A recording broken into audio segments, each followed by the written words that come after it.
Okay, we're going. Thank you and good morning. Today is Monday, February the 1st, 2021. It's our first meeting for this year. Welcome to everyone. My name is Roxana Gamusio. I'm the Executive Director with the Cosmetology and Barber Examiners Board. I want to remind everyone to please mute yourself while you're participating in the meeting, and we have a lot of students also with us today, so I want to take a second to welcome them. They are joining their instructor, Ms. Ernestine Pete, and that is with the Tennessee College of Applied Technology Schools out of Memphis. We are thrilled that you are participating and watching us or listening to us live and taking part of this meeting. So before we get started, the first thing I would like to do is take roll call vote of our board members to establish quorum. I will start with Chairman Ron Gillihan. Present. Thank you. Vice Chair Rebecca Russell. Here. Thank you. Ms. Kelly Barger. Present. Thank you. Ms. Judy McAllister. Present. Thank you. Ms. Patricia Richmond. Ms. Mona Sappenfield. Mr. Frank Ambusa. Ms. Amy Tansley. I'm present. Thank you. Ms. Anita Charlton.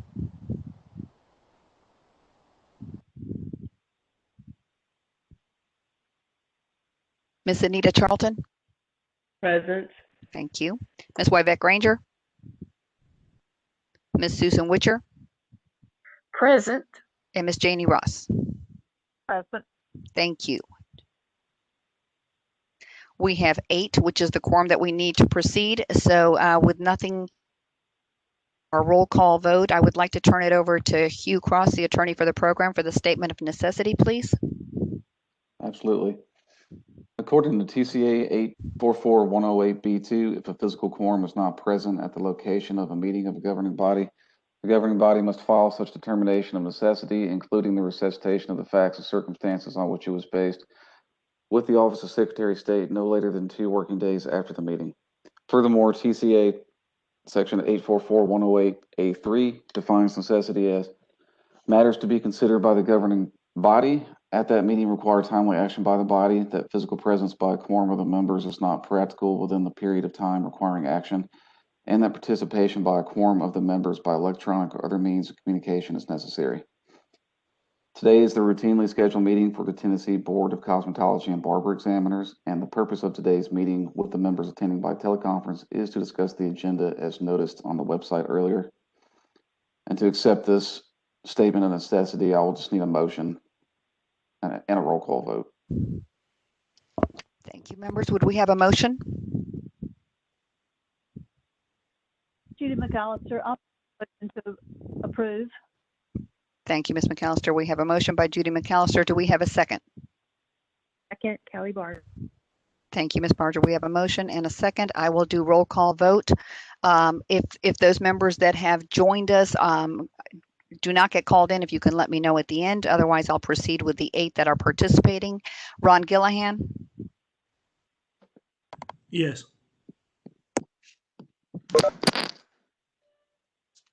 Ron Gillihan. Yes. Thank you. Rebecca Russell. Yes. Kelly Barger. Yes. Judy McAllister. Yes. Amy Tansley. Yes. Anita Charlton. Yes. Susan Witcher. Yes. And Janie Ross.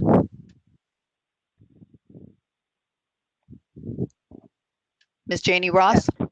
Thank Yes. you. Any board members that have joined us and I've not called your names out, if you could let me know. Okay, hearing none, we will proceed. That establishes the statement of necessity. Next, I'd like to go over the December 2020 minutes. The December 7th meeting minutes were emailed to everyone and I have not received any changes. I would need a motion and a second to accept these on the record.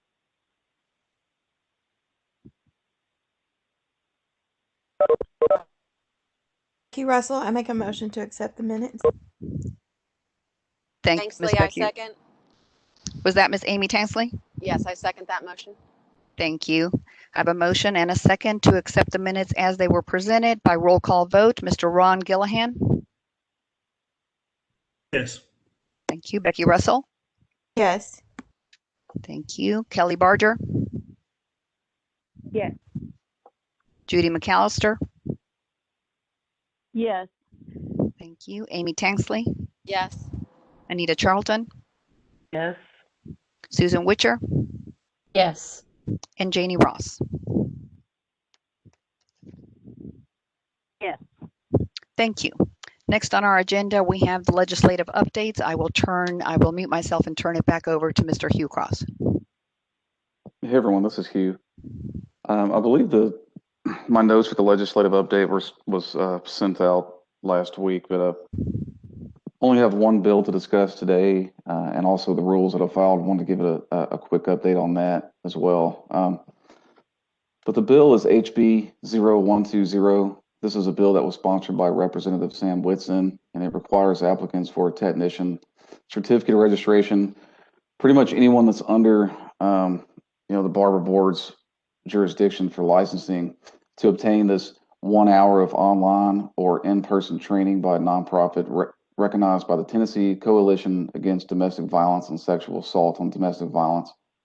And this focuses on how to recognize the signs of domestic violence, how to respond to these signs, and how to refer a client to resources for victims of domestic violence. The bill allows licensees until December 31st, 2025 to complete the training, and there is no cost to the applicant. Another note in there is the board will be responsible for making the online training required to put that online for people to take the training. And further, the board will have full rights and access to training materials and otherwise have access to offer the training as well. And this bill has the support of the YWCA Nashville and Middle Tennessee.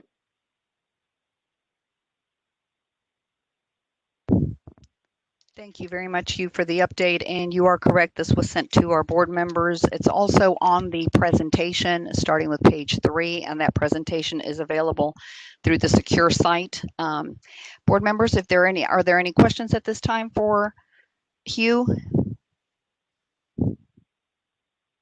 Hearing none, we will continue. I just want to remind everyone that these bills will be presented again at the April meeting, but between now and April, there could be substantial changes to the industry proposals and statutes that impact both barbering and cosmetology. So we always encourage our board members to keep up with that. The same would apply to anybody in the industry while the session is going on, but in April, we will do another update. If there are no additional questions, thank you very much, Hugh, for that update. We will start with those that are appearing before the board, and the first item on your agendas is a presentation for a 2021 continuing education provider. We presented almost all of these at the last meeting. This one is for Tennessee State University, their Avon campus. We have participating with us, I believe today, Ms. Tiffany Terrell. She has submitted information for your review. It was the agenda for the 2 days, and this is a continuing education seminar. Their campus in Middle Tennessee and Nashville does these each year. They are asking for August the 1st and August the 2nd as their planned session, and at this time it is a session planned to be done virtually. If you have any questions, board members, I welcome those. Otherwise, we would need a motion and a second to accept this date.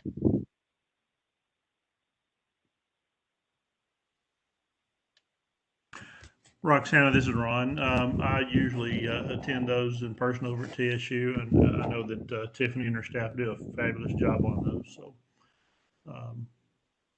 if it's going to be virtual, I think that'll be fine. Thank you, Ron. I appreciate that. And I appreciate the feedback. Anytime our board members participate, that is always just welcome information for all of us. At the end of our meeting, we're going to talk about the 2021 dates, see if any other members are able to participate, but I appreciate your feedback, Ron. We would, if there are no other questions or concerns, the dates fall on our meeting date on that Monday, but our meetings, we don't know where we'll be and if our meeting will be in person or not in August, but I think that Sunday we may be able to still have a board member participate, and Monday after the meeting I may be able to, so we'll still work around those dates. We would need a motion motion to approve this session? Judy McAllister, I make the motion to approve this session. Thank you, Ms. Judy McAllister. We have a motion. Do we have a second? Tanksley, I second. Thank you, Ms. Tankley. We have a motion and a second to approve this date by roll call vote. Mr. Ron Gillihan? Yes. Thank you. Rebecca Russell? Yes. Kelly Barger? Yes. Judy McAllister? Yes. Amy Tanksley?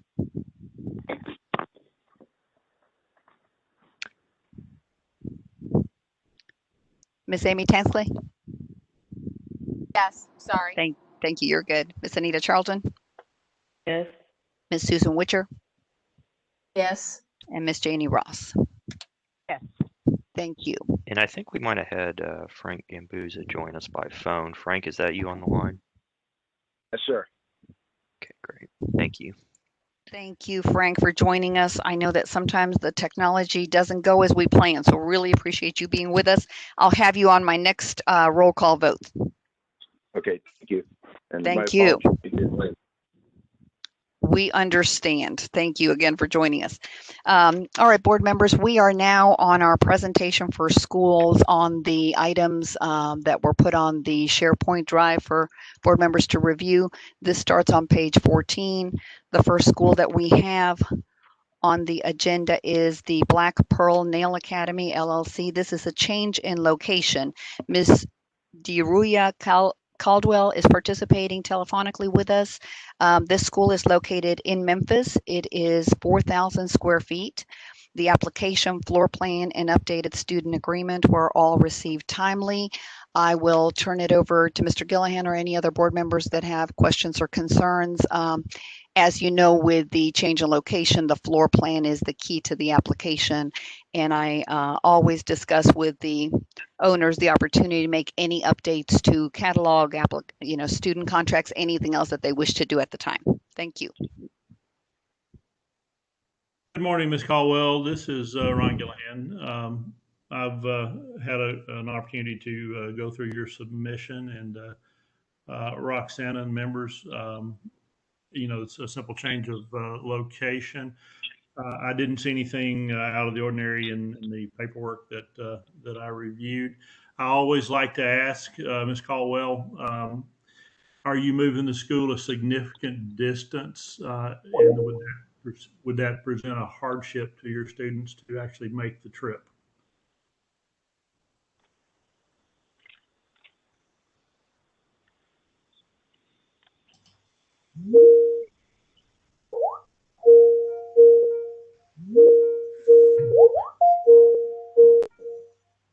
Ms. Caldwell, I'm not sure if you're muted or if you are not able to respond. Ms. Caldwell, are you able to hear us and respond?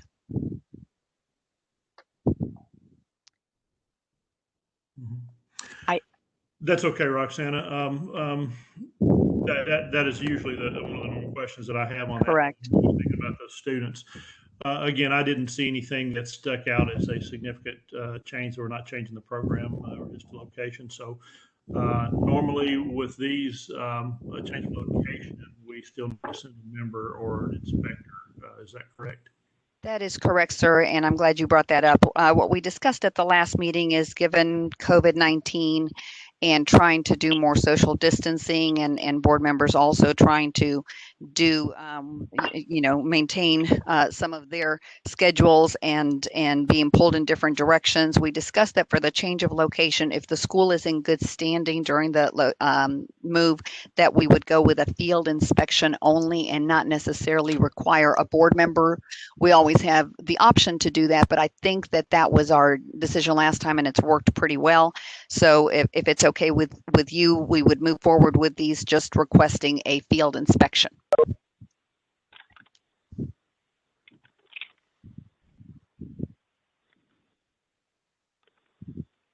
Were you able to hear me, Mr. Gillihan?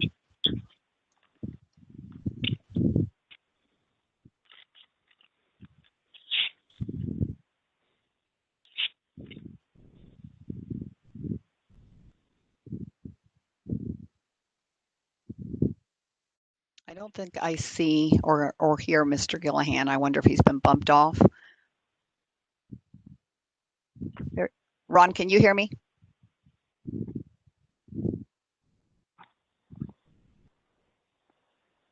You might be on mute. I do see you still on the call.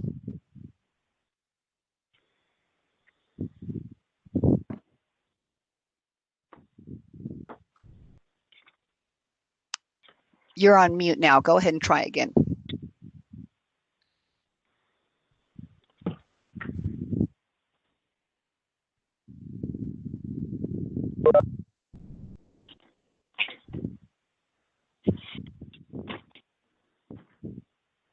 Mr. Gillahan, we're not able to hear you, unfortunately.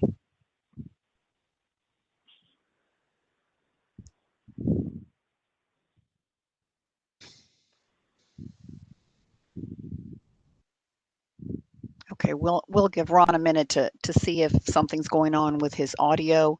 I think what he explained is what we discussed at the December meeting, that for the change in location, we don't necessarily need a board member to go unless the floor plan shows us some items missing or a reason to need to do the inspection. The field inspectors are able to do the entire thing. So I would need a motion and a second to move forward with the inspection, and this time it would be a field inspector only. A motion to approve the application for change of location with a field inspector. Thank you, and that's a motion by Ms. Amy Tansley. Do we have a second? Second, and you're Barber. second. I have a second by Ms. Janie Ross. I know we had one more board member there, but I heard Ms. Ross at the end. So we have a motion and a second, and I will need to do roll call vote. I will start with Mr. Gillahan. Let me see if we can get your audio.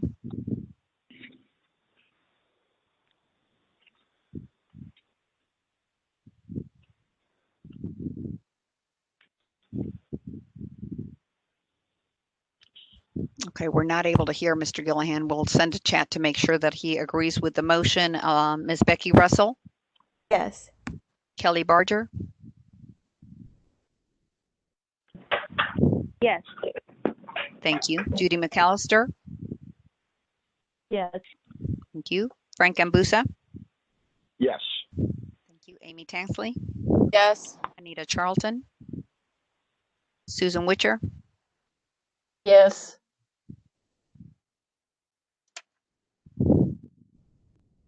Ms. Susan Witcher, Yes.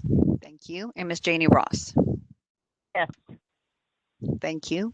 We still have quorum, so we are okay. At this time, we'll hopefully get Mr. Gillahan's audio working soon. We will proceed to our next school. The second school on your agenda is Premier Nail Academy. This school is also a change in location. And we have with us Ms. Keisha Scales. She is participating telephonically to answer any questions the board members may have. The school is located in Memphis. It is 2,280 square feet. We've received the application, floor plan, and updated student agreements timely. Mr. Gillahan, I'm not sure if you're going to be able to hear me. We'll give it a try again. If you have any other questions, board members, you've been able to review the full application. Does anyone have any questions for Ms. Scales?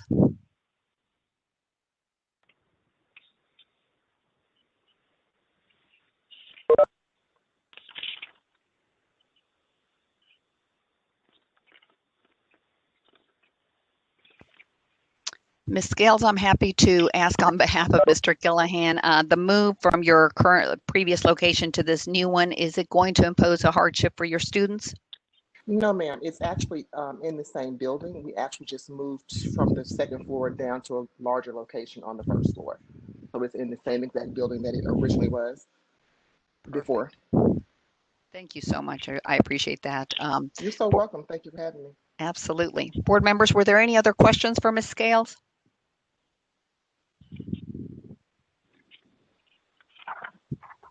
To confirm, Roxana, this is another change of location and the school is in good standing? It is, and the school is in good standing. So if it's okay with the board members, we would continue on the path of just having a field inspector go and complete that inspection, and I would need a motion and a second.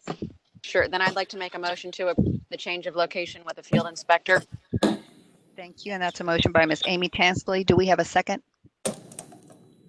Judy McAllister, I second. Thank you, Ms. McAllister. By roll call vote, Mr. Ron Gillihan? Roxana, yes. I'm sorry I got kicked off on the internet. No worries. I hear you very clear right now. So thank you, sir. Ms. Rebecca Russell? Yes. Kelly Barger? Yes. Judy McAllister? Yes. Frank Ambusa? Yes. Amy Tansley? Yes. Anita Charlton? Yes. Susan Witcher? Yes. Janie Ross? Yes.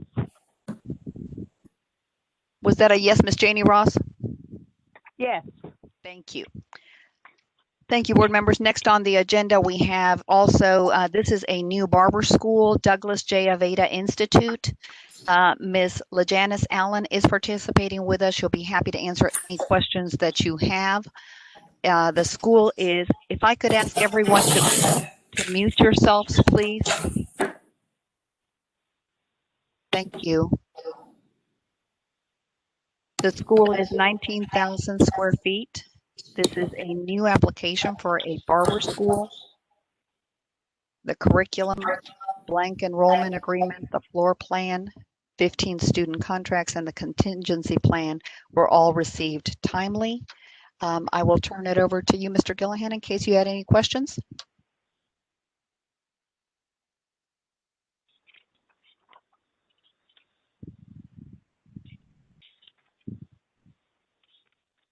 Ron, it looks like you're on mute. Okay, now, thank you. Perfect, Is that better? thank you. That's perfect, thank you, sir. As I went through this program, I noticed a few inconsistencies here, and I had a couple of questions about those. Also, Roxana, there was no catalog attached with this application. That was a requirement under the rules. But going forward to what I see here, it looks like, first of all, I'd like to ask if your school is accredited at this time, or are you seeking accreditation? Hello, the Cosmetology School is accredited. We are seeking accreditation once we have the approval from the State of Tennessee Board. Okay, that's kind of what I thought I was looking at here.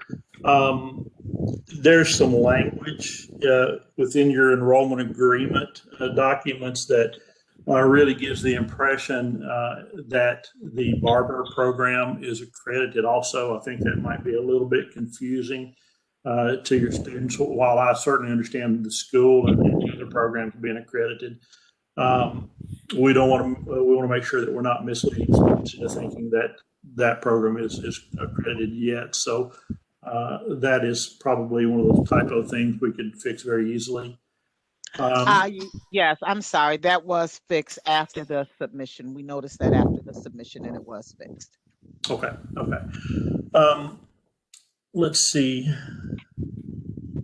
I noticed, and I don't want to get into your numbers too much here. I know that some of that may be private information for you, but in your program, you outlined the charge for your student kit fee, and that was a sizable number.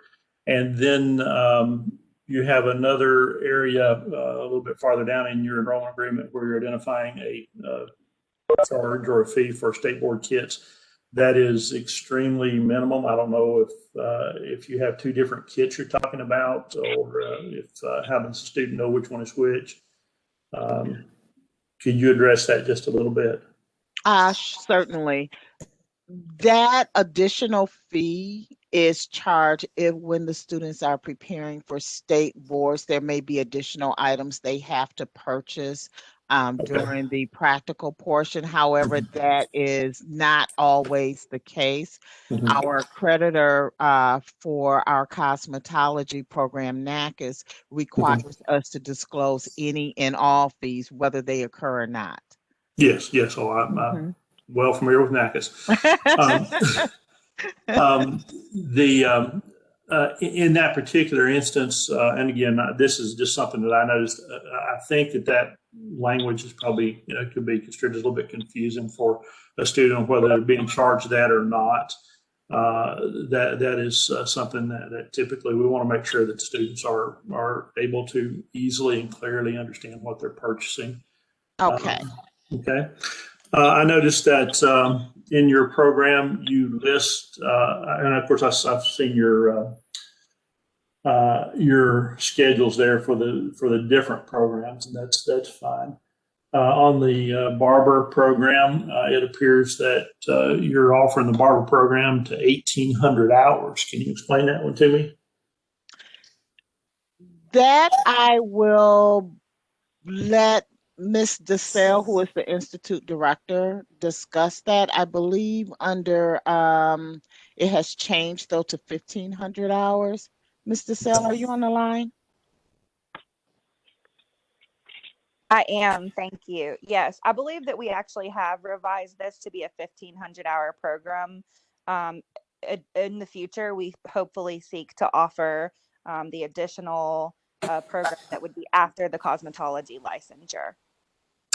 Okay. So what you're reflecting there is that someone had almost a crossover program. If someone had wanted to do a full Barber program and then add the Cosmo on top of that. Yes, we would eventually like to have sort of a crossover program, but initially it's just the Barber program. Yeah. Okay. Yeah, that's that is something that is clearly out of line with what the state will be approving for you if we go that route today. Okay. Your billing periods, and I think I was looking at period number 4 on that one. That would be one of those issues. If you intend to offer something more than the state's required minimum hours, then you would have to get additional approval for that from the board. Now, that Barber program you see on the enrollment agreement is for our Michigan school, which is 1,800 clock hours. I understand. It would fall under the 1,500 clock hours. Okay. Mm-hmm. Again, these are just things that jumped out at me because and I do understand you have schools in different locations in different states, but here in Tennessee, these students would have to be real clear about what they're getting here. So you got to be real careful on those documents that everything gets changed over. Let's see. Ron, if I could add, I think they have provided the Tennessee Master Barber program on the presentation. It's on page 75, but you're correct. They've provided a lot more than just hours. That's right. Where you're seeing the difference. Yes, right. sir. That's why I'm seeing that. Mm-hmm. Yeah. And I really did think that was kind of what was going on there. That was using an additional document. Now, we have changed the enrollment agreement since submitting this so that Master Barber is under the 1,500-hour section. So the billing period where you see cosmetology for 1,500 hours, we did add Master Barber there as well. And the reason why we did that is because in Michigan, it's called the Barber program. In Tennessee, it's known as the Master Barber program. Exactly. So we wanted more clarification for our applicants. Exactly. Roxana, do you have that updated version or? I believe that I do. Everything that I've got it was on the presentation, but they were extremely thorough with all their documents and additional items. Absolutely. So Ms. Allen sent a lot more than what I think you need as well. So I will confirm that we have exactly what is Tennessee. If we've got more stuff, that's not a bad thing. I just want to make sure that, like you, that we've got exactly what is going to be enforced or expected for Tennessee. Thank you, Roxana. In your in your enrollment agreement, I noticed that you have a specific statement that there's, I believe that there's no charge for, or I'm sorry, you don't have a charge for overtime rates or additional charges if someone doesn't complete on time. Do you not intend to charge for that, or is that an intentional thing? If you intend to charge that, it would need to be on your documents. We do not charge for overtime rates. for Okay. any of our programs. Mhm. Perfect. I know every business is different, and I'm not insinuating one way or the other. I just wondered which way you were going to go. Let's see here. I'm going through my notes, so pardon me. Okay.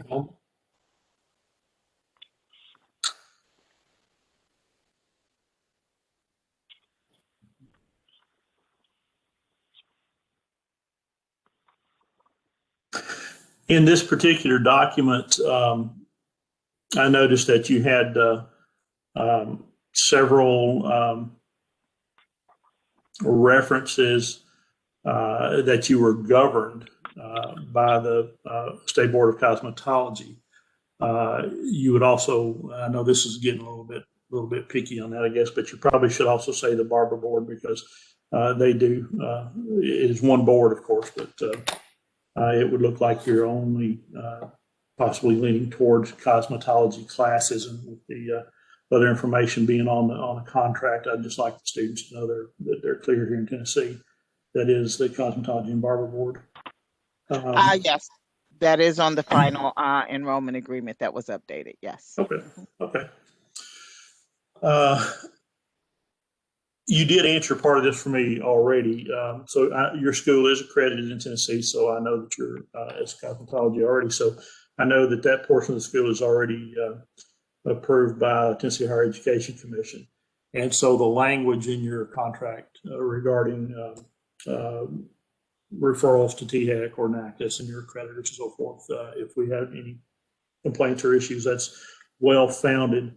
Again, I'd just like to make sure we're real clear with these students who are enrolling that they know that your Barber program is not yet accredited until such time that it was, because that's a great influencer on students to enroll. Does that make sense? It does, and it was updated on the final enrollment agreement. Yes. Okay. Okay.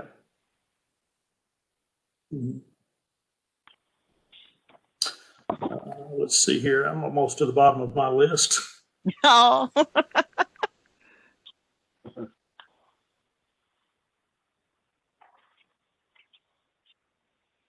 Yeah.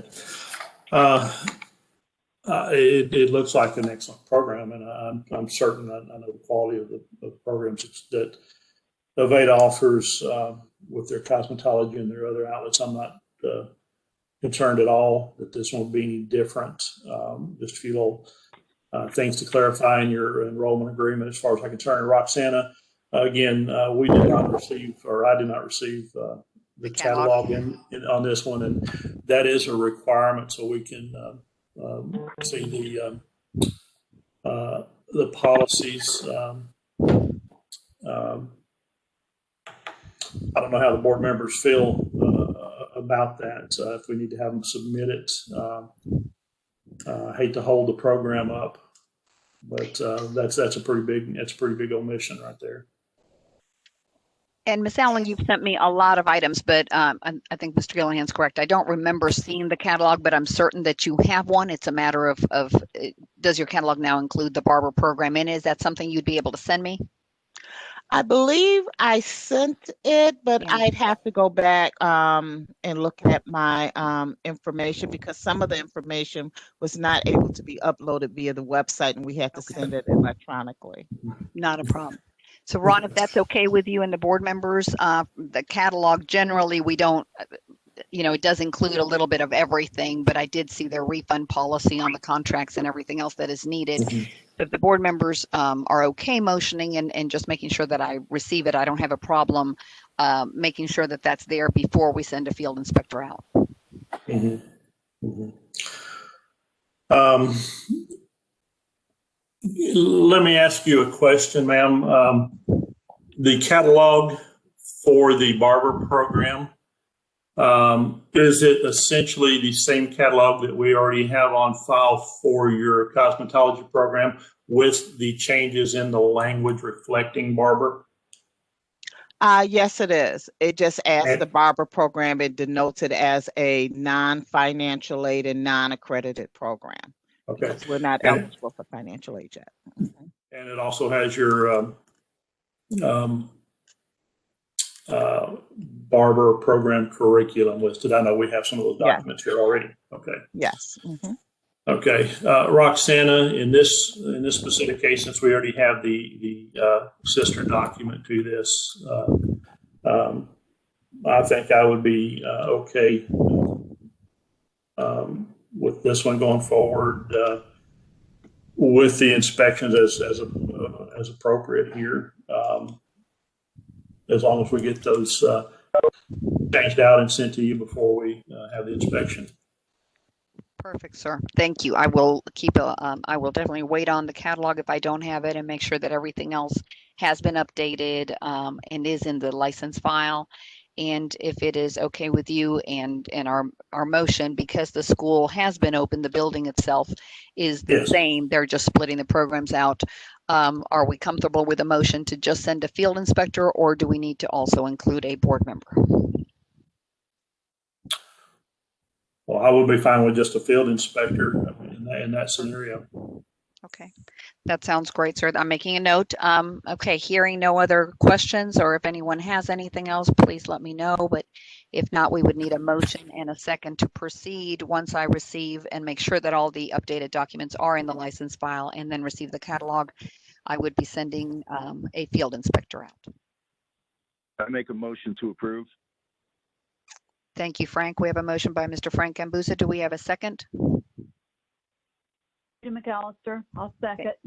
Thank you, Ms. Judy McAllister. By roll call vote, Ron Gillihan. Yes.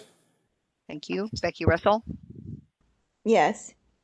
Kelly Barger. Yes. Judy McAllister. Yes. Frank Gambusa. Yes. Amy Tanksley. Yes. Anita Charlton. Yes. Yes. Thank you. Susan Witcher. Yes. And Janie Ross. Yes. Thank you all very much. Thank you, Miss Allen. I look forward to talking with you soon. Okay, thank you all. Thank you. Hi, Roxana. This is Patricia Parsons joining in. Thank you. I will Sorry. put you on. Hi, that's okay. I'll put you on the next round of roll call votes. Thank you, Ms. Okay, Parsons. thank you. Thank you. Next on your agenda, we have a new school. This is a new cosmetology school, and they start on page 78 if you have the presentation open. This is Jacques Global Cosmetology and Barber Academy. The application at this time is only for a cosmetology school license. I believe Ms. Jacqueline Sanders is participating with us. I've not been able to see her name jump out, but she hopefully is with us to answer any questions you have. The school is a total of 3,300 square feet.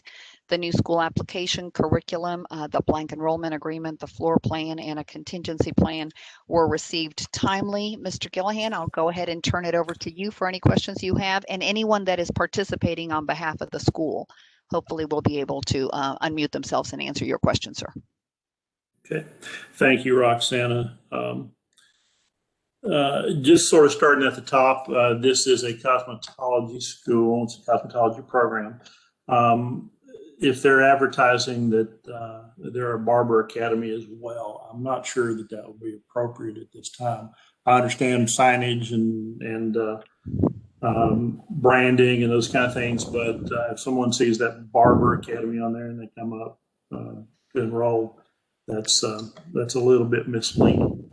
Well, I think we've covered this one time before, and Hugh is on the call. He may answer if we have any additional questions. I think if the name includes barbering in it, unless there's misrepresentation in the catalog or something that leads us to believe that the program's offered and it hasn't been presented, I think we've had to let the name itself go with the intent that they're coming back through, because we can't really regulate what they name the school. Right.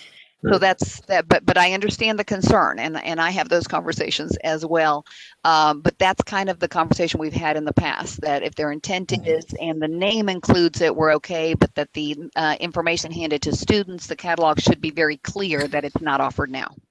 That is fine. I understand that, and I would agree with that. Is there anyone from the school that's on the call right now? Here, this is Jacqueline. Okay, Thank good you, morning, Ms. Zach. Sanders. Thank you. Thank you. I had a couple of questions for you. I did go through your submission, and we did receive your catalog and all that information, so I appreciate that very much. Thank you. As I was going through, I saw a couple of things that I'm not sure if they're inconsistencies or separate items. Maybe you could help me to understand that. I noticed you have an application fee that is one price, and then a little bit farther in, you have an enrollment fee that is a slightly higher price. Are they two different things? Are they separate charges? What do they represent? They're the same thing, and I once I submitted, I saw that and I've changed it. Okay, so you've got both of those fees and the names of those fees are the same now, correct? Oh, they're the same. Okay, so we'll need to take a look at that when it's updated. Okay. Let's see here. Because those two things are kind of separated out there within the language of your paperwork, I might be a little more comfortable with that if you had that either all that financial information in one location together so a student can see it in one place versus a piece here and a piece there, and they may not be able to understand that full picture. Does that make sense? So you have a nice table there that has these charges laid out, and if that would just kind of pull together a little bit more, I think it would be a little more comfortable for me. I did notice, and as I asked the previous school, I noticed that your school is not going to charge overtime charges. I believe you've got a statement about that. Is that your position? Is that correct, or should a student expect to be charged if they don't finish on time? Correct. Okay, wonderful. Again, those are all business decisions. It's not a question for the board. I just want to make sure that we hadn't left something out. Okay. In your paperwork, while you do have blocks to identify the programs, I think, and are they going to be full-time or part-time, that sort of stuff. I didn't see a complete statement that said the program for the individual is going to be 1,500 hours, nor did it have, no, I believe it did have a start and end date for the program, but it did not have a statement of the total hours of the program. So that is something that would need to be in there just to meet the requirement of the language. Let's see. Again, Roxanne and the board members, as I'm reading some of these things, a lot of these are very simple typographical things that can be fixed easily. But it's not a highly significant thing as long as it gets corrected in submission. You have some language in your enrollment agreement about a student attending a certain number of hours each month. Just for you, are you aware that there is a minimum number of required hours for a full-time program and for a part-time program? Yeah. Okay. As long as you're aware there's a minimum out there.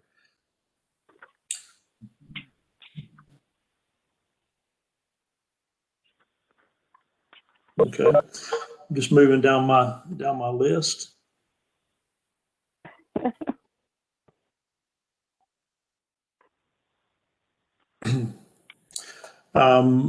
I have a note about your monthly payment plans. Is there, you do have a monthly payment plan that you're going to allow the students to work with, is that correct? Yes, sir. Okay. There's really not anywhere there's no language in your contract that stipulates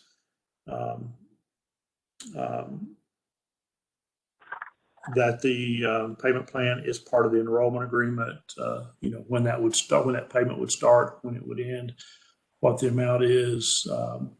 Are there any other charges that would go into that? So I think that's a pretty big thing that needs to be taken a look at. I think it's on our page 88, Roxanne.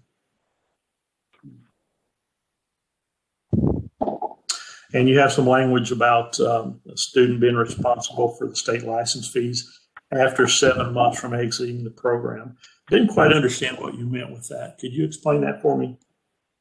Yeah, Yes, school will pay for the first 2 exams, and then after 7 months, then they have to pay for their own if they don't go straight to the school in that time frame. Okay. That's an encouragement for the student to go ahead and get that test taken, isn't it? Yes, sir. Yeah, that's a great thing. I like that.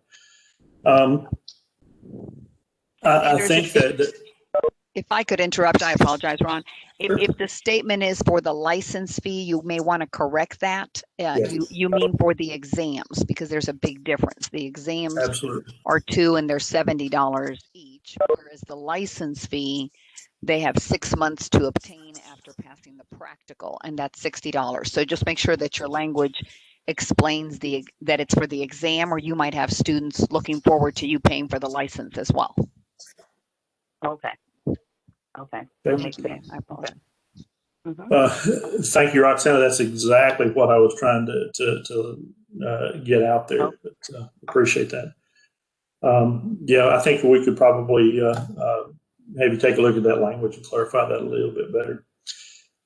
Okay. Let's see.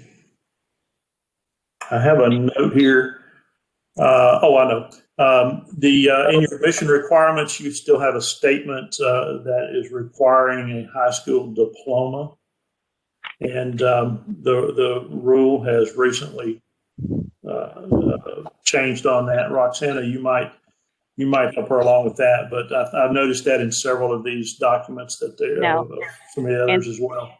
And right now, this is strictly a cosmetology school. And so cosmetology school requires two years of high school or a 10th grade or the equivalent. So our accredited schools, because of accreditation reasonings, they do need a full high school. But for a school that is applying and not accredited yet, the statute only requires a 10th grade education. And at this time, it is, as Ron states, for both barber and cosmetology. So you'll want to make sure, because that would maybe not take into account some students that could otherwise enter your program. They only need that 10th grade education, GED or high set for that equivalent. Okay. Thank you, sir. Okay. In my notes, it looks like you have your refund policy that's in the catalog, and that is good. You have some references to your refunds policies in your enrollment agreement as well. I didn't see anything that was glaringly opposing in that, but my note here was that you might just take a look at the language in both of those policies to make sure they're saying exactly the same thing. I didn't see anything that was really different about the numbers, but there were some. I think there was some language that could be confusing about if a student drops withdrawals or leaves the program at some other time on how the policies would be applied. So just that's just a note to take for you to take a look at that, just because it caught my eye. Okay. You mentioned on our page, Roxana, 106. Procedure for re-entry into the school, and Roxana, I guess for my own update here, if I'm thinking about the 7-year rule on licensure and losing hours or retaining hours. On the cosmetology side, do their hours expire after 7 years? Yes, sir. That is for statutes. I think that's a very good point, that if you do have a statement and your page starts with a paragraph and then you have reentry procedure and cosmetology course, right in that paragraph, it sounds like they are welcome anytime if they're coming back in, and hours after 7 years are lost in essence. So that's they are limited in how much time they need to complete it. You may want to add that there.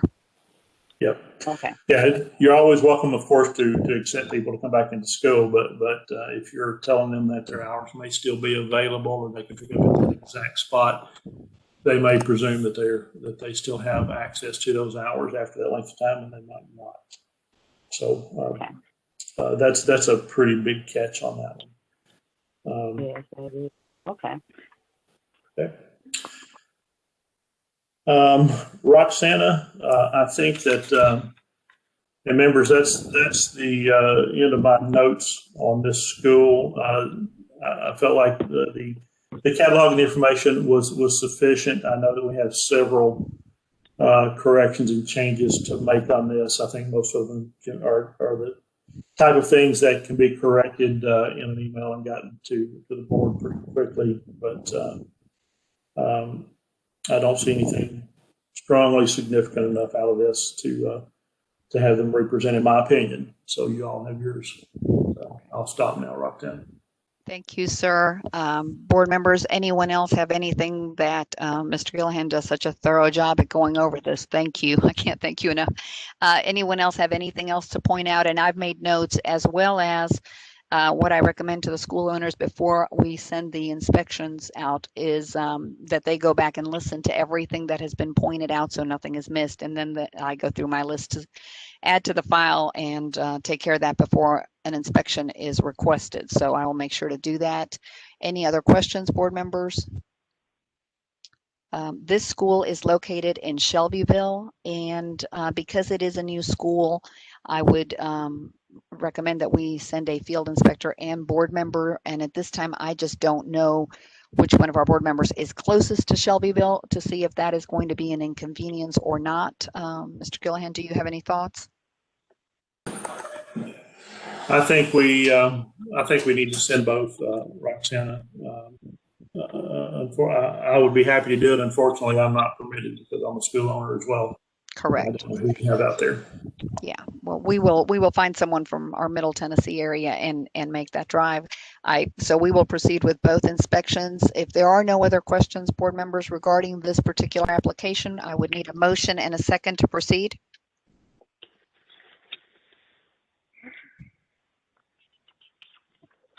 Patricia Parsons, make a motion to proceed. Thank you, Ms. Parsons. We have a motion to proceed with 2 inspections for this school to be opened, and we have a long list of items that need to be updated and sent to the office for review before I can proceed with scheduling the inspections. Do we have a second for that? Judy McAllister. Thank you, Ms. McAllister. We have a motion and a second. I'll proceed with roll call vote. All in agreement. Mr. Ron Gillihan? Yes. Becky Russell? Yes. Kelly Barger? Yes. Judy McAllister? Yes.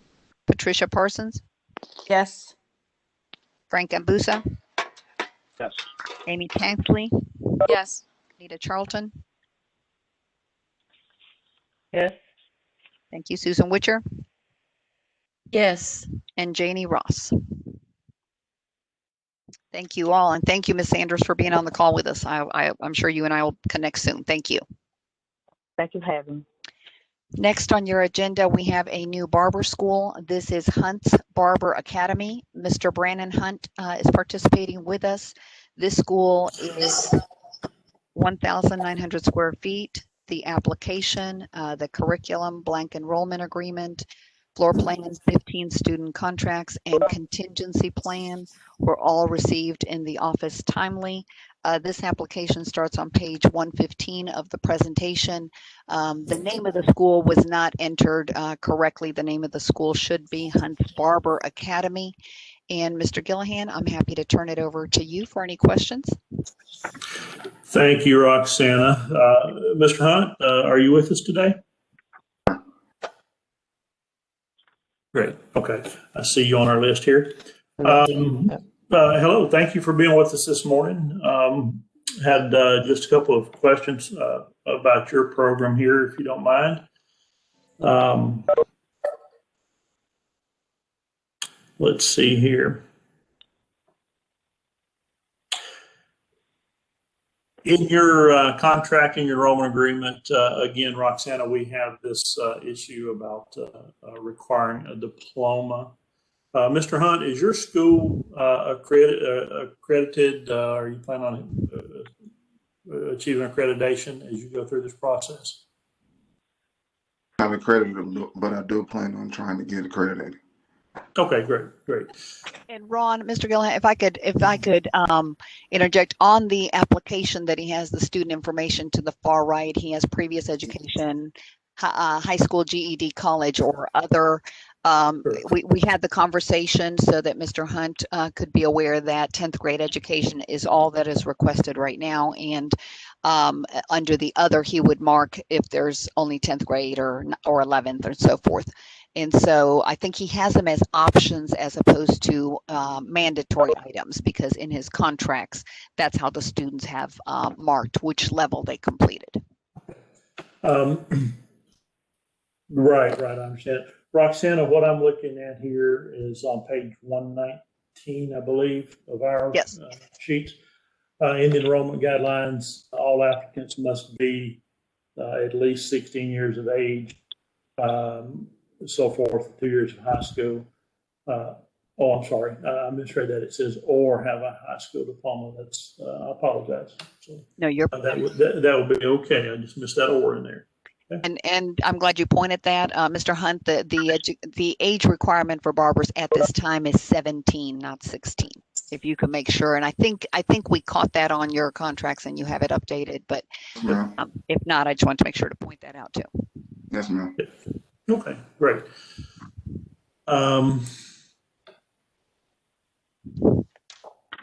Let's see, in your enrollment agreement, Mr. Hunt, you're asking students if they've previously attended a cosmetology school.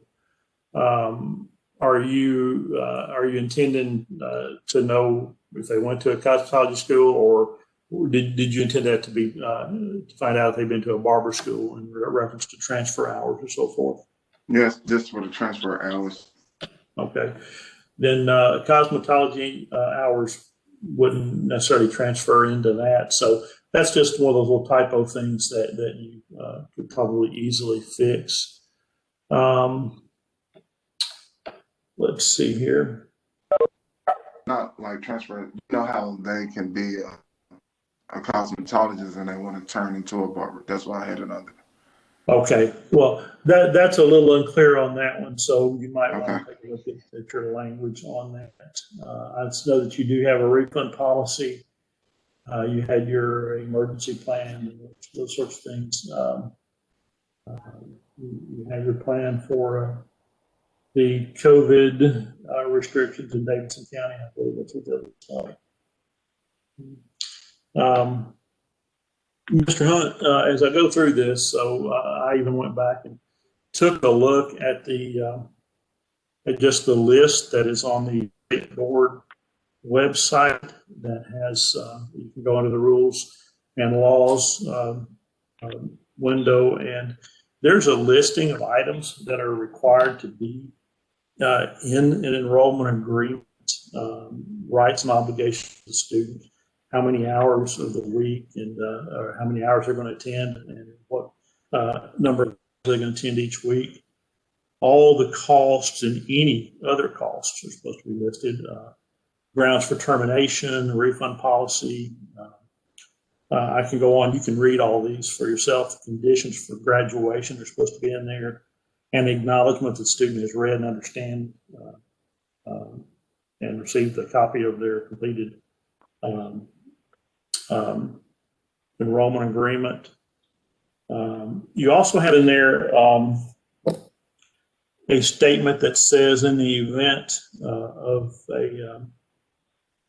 a shutdown or disaster that you would be moving the school to a barber shop. Can you tell me a little bit about that? Did in there, but no, I wouldn't move into a barber shop. I'll probably move the shop that I told her to put that up. The shop that I have, I could probably transfer to that one because I already have a barber shop. Right. I would just change it. Yeah, I don't think that you'd be able to send students to work in a barber shop setting if something happened to the school. I understand that would be a convenience.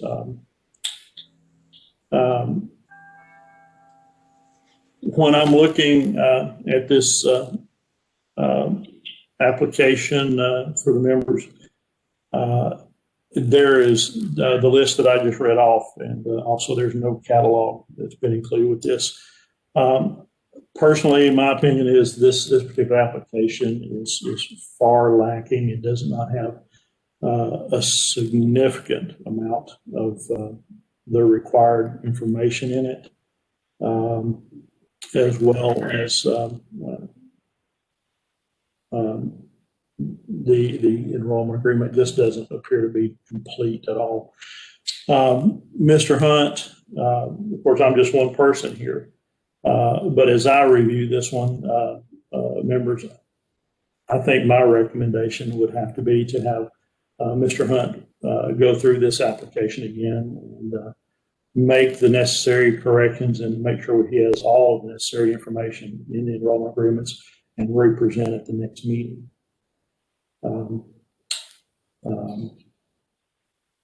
Certainly welcome anybody to have questions or comments and your own opinions. I know you all had a chance to see these. Mr. Hunt, I had a question about the floor plan. The classroom, is it an enclosed space?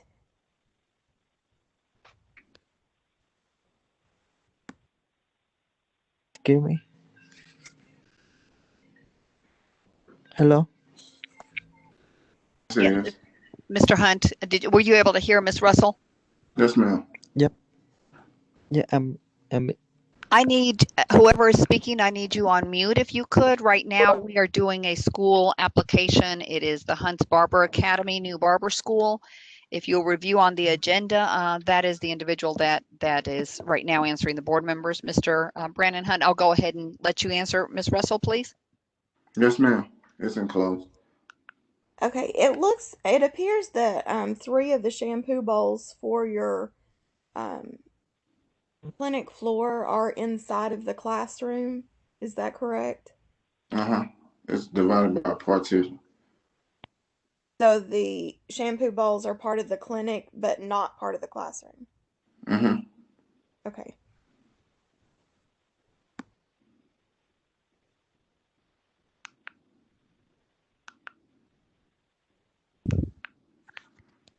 thank you so much. This is Are there Patricia. any comments or questions or input on this one? Yeah, this is Patricia Parsons. I feel like that there needs to be more for the student to understand in his writing of his contract. And I'm in agreement. I'd like to see another one resubmitted, more in depth for the student's benefit. I'd like to make that motion. Thank you. We have a motion by Ms. Patricia Parsons, and this motion is for the student enrollment agreement to be more in depth and follow specifically what the rules and laws require, as far as I know Mr. Gillihan pointed out, to part-time or full-time, checkbox hours being open, just more detail, that there's just not enough there. Is there anything else, Ms. Parsons, that you wanted to make sure they reviewed? I know that there's not a catalog right now either. Yes, I think read over the rules and regulations that's on the website. I think all of his questions could be checked off and give a more thorough agreement, and also the school program guide for the students. We have a motion then to continue and possibly then Mr. Hunt represent in April if you're interested to do so with the revisions. Do we have a second? Janie Ross, I'll second the motion. Thank you, Ms. Janie Ross. I will do roll call vote, and this vote is to not approve the application as is, but to represent it in April or when Mr. Hunt has the revised student agreement and anything else that might be pending. By roll call vote to proceed with this motion, Mr. Ron Gillihan? Yes. Vicki Russell? Yes. Kelly Barger? Yes. Ms. Judy McAllister? Yes. Ms. Patricia Richmond Parsons? Yes. Thank you. Mr. Frank Ambusa? Yes. Ms. Amy Tansley? Yes. Ms. Anita Charlton? Yes. Ms. Susan Witcher? Yes. Ms. Susan Witcher? Yes. Thank you. And Ms. Janie Ross? Yes. Thank you. Mr. Hunt, let me know if you have any other questions. Otherwise, thank you for participating. We will move on to. Hello. I Can, need. can I Can have you? a question? Yes, sir. Um, because I speak English not good. Yes, sir. I don't know how. I don't know how I can contract for you for with my testing. Okay. Yep. Yes. Right now we are doing the school applications. I believe sir, I believe the item that you're asking about is regarding an incident with PSI testing. Is that correct? Right. We are not there yet. We are not at that part of the meeting yet. If you want to mute yourself and stay on the call, if the board members have any questions when we get to your part, I'll make sure that you're able to ask them, okay? Can you say again one more time for me? Yes. Yes. The board meeting right now, we are not at that part. We have not reached the part for your application yet.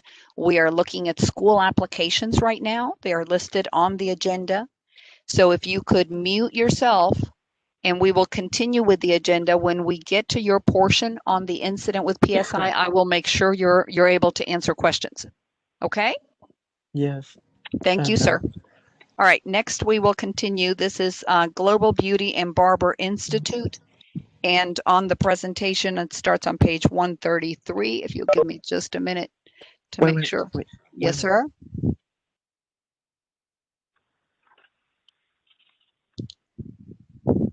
Ms. Sierra Gordon is on the call participating to answer any questions you might have. This is a change in location. The school is a total of 7,025 square feet, and the application, floor plan, and updated student agreement were received timely. This is actually 2 school licenses that will be moved to the new location. And Ms. Gordon, I will turn it over to you in a minute. Mr. Gillihan, if you have any questions, I will mute myself. Thank you, Roxanne. Thank you. Ms. Gordon, it's nice to hear from you again. Good morning, everyone here. Welcome to the meeting. This is just a change of location, as I understand. Yes, sir, that's it. Okay. My normal question on that is, are you going a long distance? It's going to be a hardship for your students. We are actually less than 1 minute from our previous location, much better parking. We were able to kind of spread some things out and just kind of to a better setting. The location that we were at before was kind of a starter setting, but quickly outgrew that. So we're about a minute away from where we were. But that's great. You're not making any significant contract changes or anything like that, correct? No, there was no need. Just pertinent information on address and such. Okay. That's the only question I had. Roxanne will always, when we look at these, if the others have questions, whether we need just the inspector or the board member to go. So. Thank you, sir. At this time, if it's okay with the board, we would be sending a field inspector only.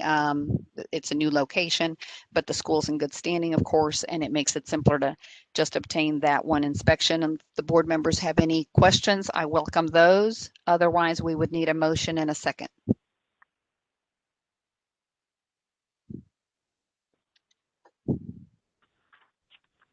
I make a motion to approve. Thank you. I have Miss Amy Tansley making a motion to approve and Miss Judy McAllister, if that's okay, seconding that motion to approve and move forward with the inspection. If there are no other questions, thank you, ma'am. By roll call vote, Mr. Ron Gillihan? Yes. Miss Rebecca Russell? Yes. Miss Kelly Barger? Yes. Miss Judy McAllister? Yes.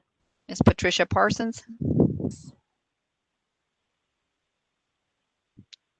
Miss Patricia Parsons?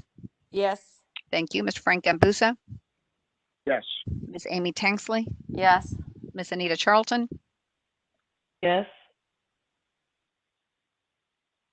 Miss Anita Charlton? Thank you. Yes. Miss Susan Witcher? Yes. And Miss Janie Ross? Yes. Thank you. Thank you, Ms. Gordon. We'll be in touch, I'm sure. I appreciate you being on the call. Next, we will look at, this is our final school application. This is DCI Academy. It's also a change in location. And this school as well is changing 2 licenses, the specialty school and the cosmetology apprenticeship school. On our presentation, they start on page 183 if you're following along. And Ms. Destiny Cox, thank you for being with us. I appreciate you hanging in here on the call. The school is located in Memphis. The new school location is a total of 1,800 square feet. The application, floor plan, and updated student agreement have been received timely. Again, here we would be approving, similar to what we did with Global Beauty, it's 2 separate school licenses. And this would be a specialty and a for aesthetics, and the apprenticeship is for the cosmetology. And Mr. Gillihan, I will turn it over to you, sir. Thank you, Roxana. Again, this is just a change of location, I guess. So I didn't see anything in the submission that stood out as needing any major revisions. So I think this would be approved, in my opinion, as the previous. Thank you, sir. Board members, did anyone have any questions?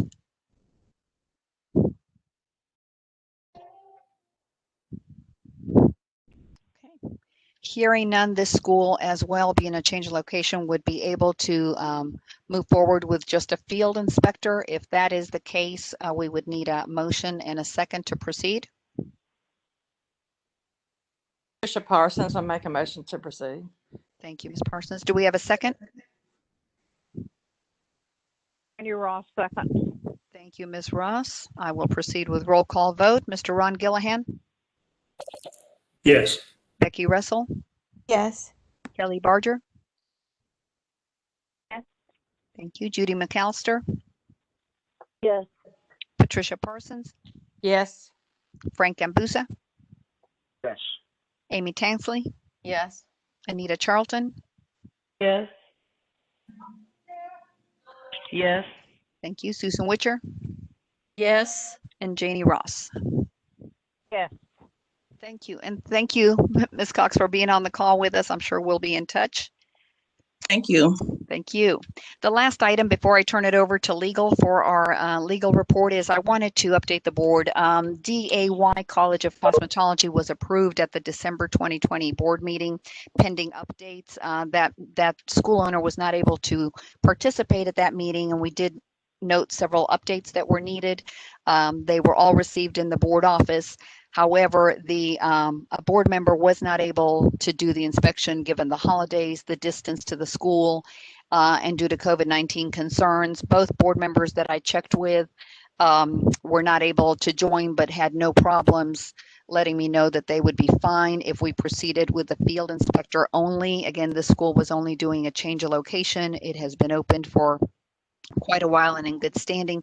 So on January 5th, I went ahead and made the decision to send a field inspector, asking them to look over everything more in depth, in line with what we're doing with all our other change in locations.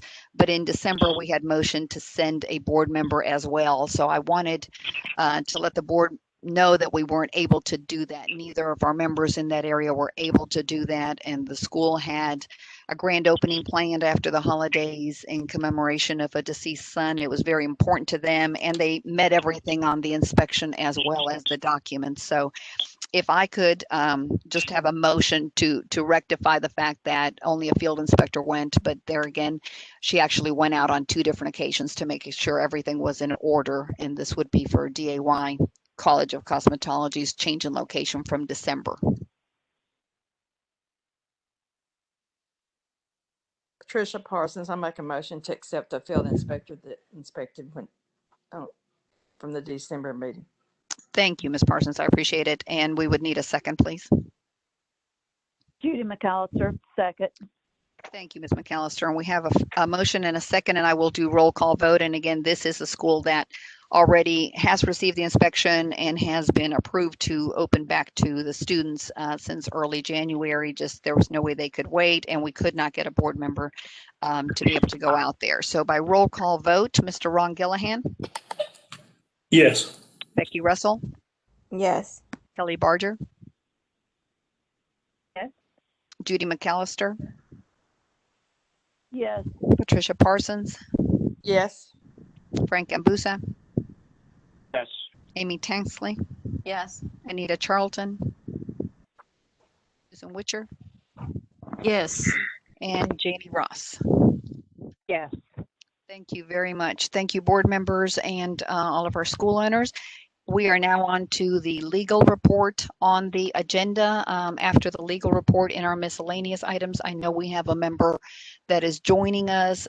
English is their second language, and we have not reached that portion. So if he will hang in there, we now are again following the agenda that's been published. We're on to the legal report, and Mike Underhill, I will turn it over to you. Good morning, everyone. Thank you, sir. There are 68 items, as you can see, on the legal report that are up for discussion and questions, 45 of which are on the cosmetology side. Then we have 10 barber cases and 13 represents. One thing that I do need to point out on the front end with the legal report, if you look at the back of the legal report at items 65 and 66 that are joined together, and if you need a minute, just let me know. Towards the bottom of that summary, where it says new recommendation, there is a sentence to be added before it says authorize formal hearing before the board, and that sentence will read, request an inspection from the respondent. So with that one change on the front end being made, are there any questions with regard to any one of these 68 items?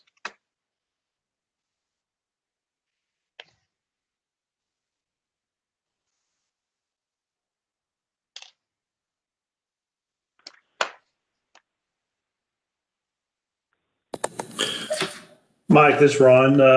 We'll just give the members a couple more minutes to look and refresh their memory on anything. Okay.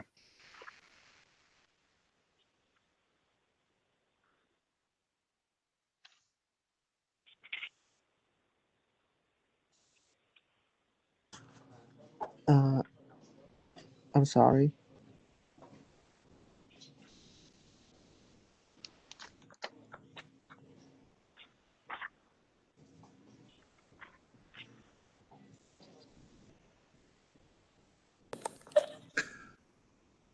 Are we seeing any questions?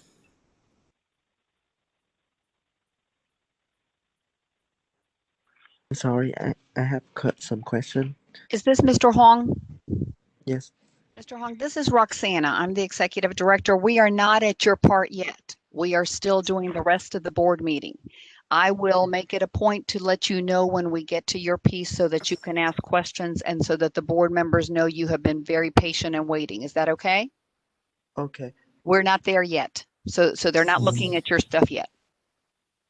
Okay. This is Amy. I'm still reviewing. If you could give me a few seconds. I had a question. It's case 5 on page 2 and 3. It's the unlicensed activity, but also no owner manager. And just for consistency, are we also adding a $500 fine for that? On that case, hang on, I'm going to try to pull up this case as we talk about it.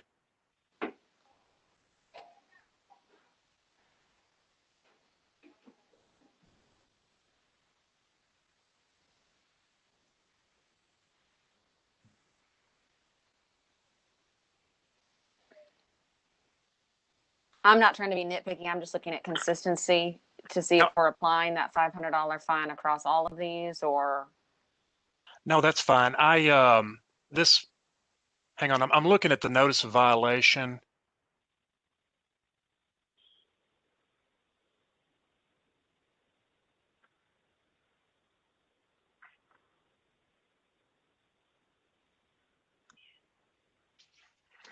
You are correct, and I will make that change for the additional $500.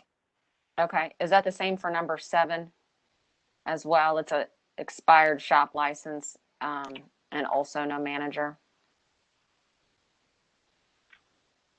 On that one, I have a failure of responsibilities as opposed to a shop manager not being present. Oh, okay.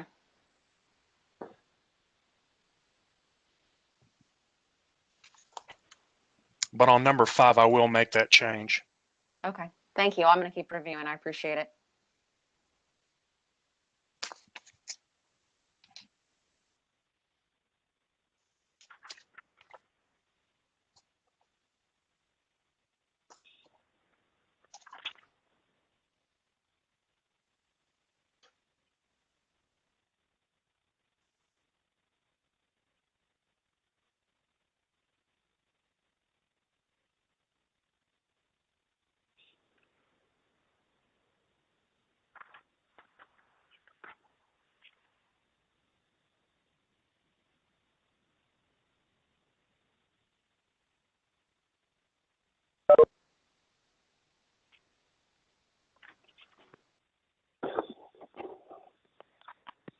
Hello?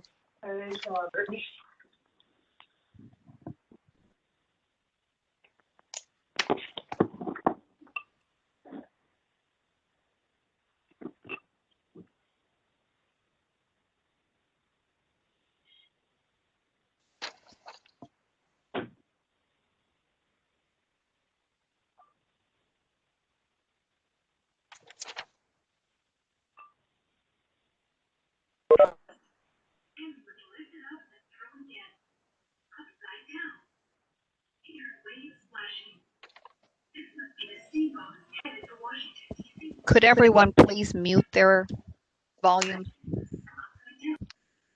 Thank you.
While Amy is continuing for just a few minutes, is there anyone else that has any questions or concerns?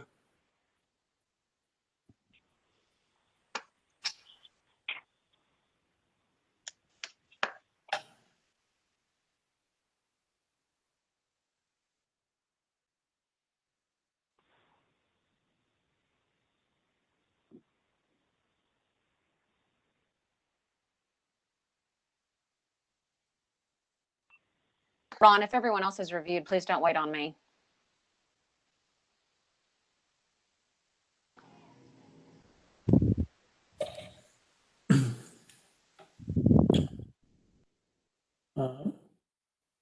Mike, it sounds like Amy's pretty close to being done there. If you, Roxanne, if you'd like to proceed, you probably need a motion to approve. Is that correct? I will, sir, but I think we're fine waiting. I don't know. I think we've done really well. This is, we don't have that much to do after this one, just a few more business items that this is important just to make sure that Absolutely. if you've had a chance or had any notes, this would be a good chance to ask Mike if anything is odd. He's not pointing out any cases necessarily that he is concerned about. And so he and I have had a chance to review all of them. But as always, we welcome your eyes because we can miss things. But Mike has done just outstanding presenting these items and trying to be consistent with everything.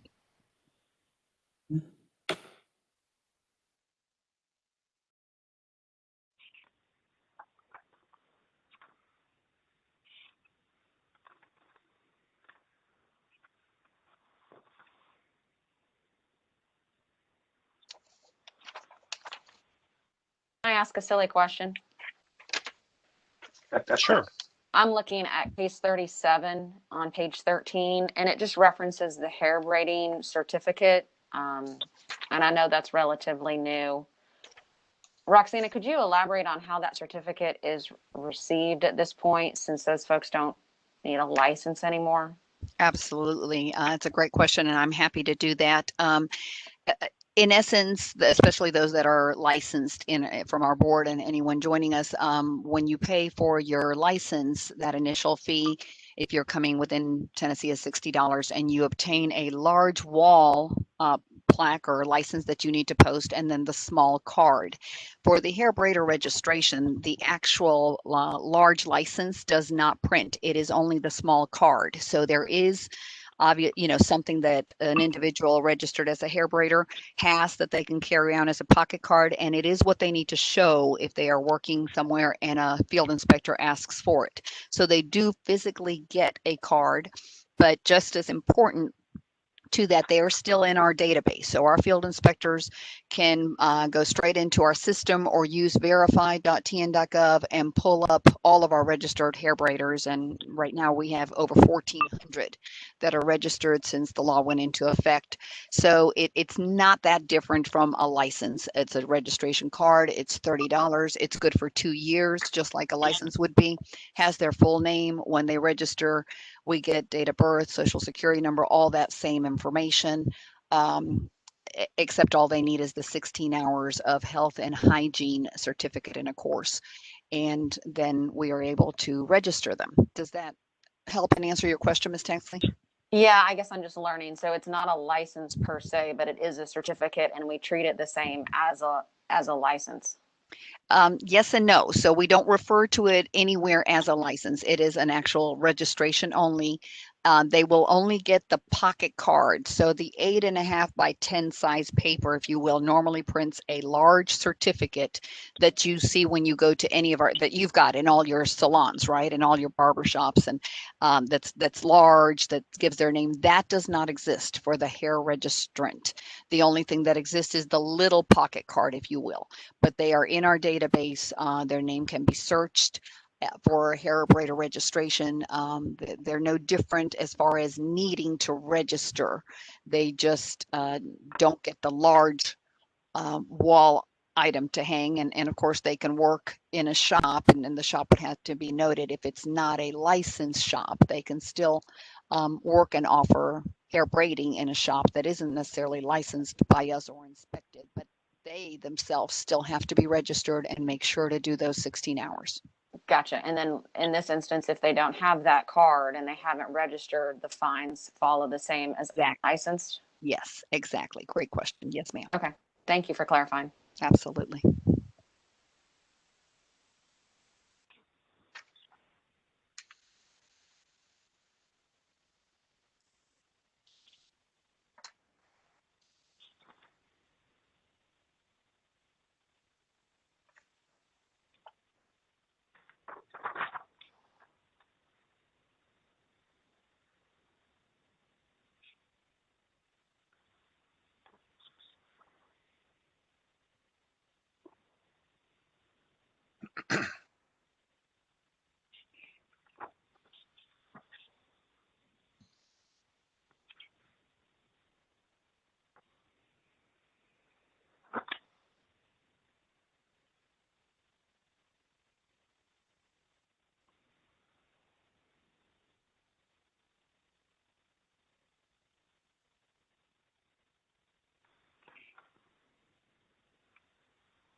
Ms. Tansley, are you comfortable if we proceed, or we can wait for you a little bit longer? I am. I'm good. Please proceed. Are you good? Thank you, ma'am. Mike, was there anything else that you wanted to add? Well, just to recap the changes, going back on number 5, we're going to increase that civil penalty from $2,000 up to $2,500. And then going back to items 65 and 66, before it says authorized formal hearing before the board, we are going to go ahead and add the sentence request an inspection from the respondent. Absent that, I'm ready for a motion and a second to approve as amended. Yeah, I'll make a motion to approve the legal report with the changes. Thank you. Thank you, Ms. Amy Tansley. We have a motion. Do we have a second? Trisha Parsons, I'll second. Thank you, Ms. Parsons. We have a motion and a second by roll call vote to accept the legal report as amended. Mr. Ron Gillihan, Yes. Ms. Rebecca Russell, Yes. Ms. Kelly Barger. Yes. Thank you. Ms. Judy McAllister, Yes. Ms. Patricia Parsons, Yes. Mr. Frank Ambusa, Yes. Ms. Amy Tansley, Yes. Ms. Anita Charlton, Ms. Susan Witcher, Yes. and Ms. Janie Ross. Yes. Thank you. Mr. Underhill, thank you so much for presenting the legal report. Thank you. Thank you. Board members and those participating, next on our agenda, we are on to the applications for examination. And board members, on your documents that were submitted, these start on page 200. I will read the names of those that are presented, and if you give me just a minute. Wrong presentation. Okay. Applications for examination are submitted for Sebastian Barnes, Cam Washington, Jevrish Williams, and Stephanie Sims. The applicants have felonies within the last 3 years and or are currently incarcerated. The request is for the Tennessee board to authorize them to take the examination or approve their license. Disclosure information from the applicant as well as a letter of recommendation has been submitted. Traditionally and normally the board approves an agreed order for a probationary period of up to 2 years. The board, I welcome any questions you might have. And otherwise, we would need a motion. I do want to point out that in the documents that were on the presentation, I did not have Miss Stephanie Sims added.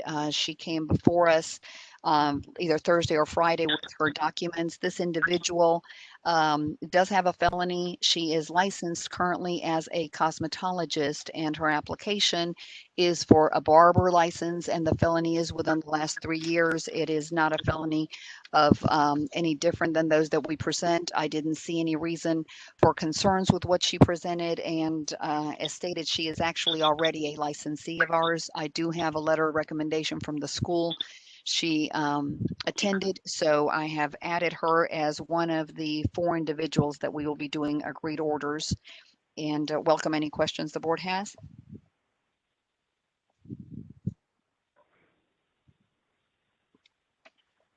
Hearing no questions on our applicants with felonies, I would need a motion and a second to proceed. Legal prepares agreed orders for each of these individuals, and we don't continue the process until the agreed order is signed.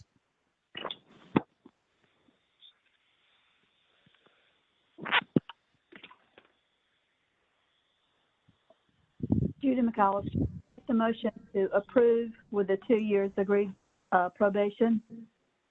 Thank you, Ms. McAllister. We have a motion to proceed with the 2-year probationary agreed order by Ms. Judy McAllister. Do we have a second? Patricia Parsons, I second. Thank you, Ms. Patricia Parsons. By roll call vote, Mr. Ron Gillihan, Yes. Becky Russell, Yes.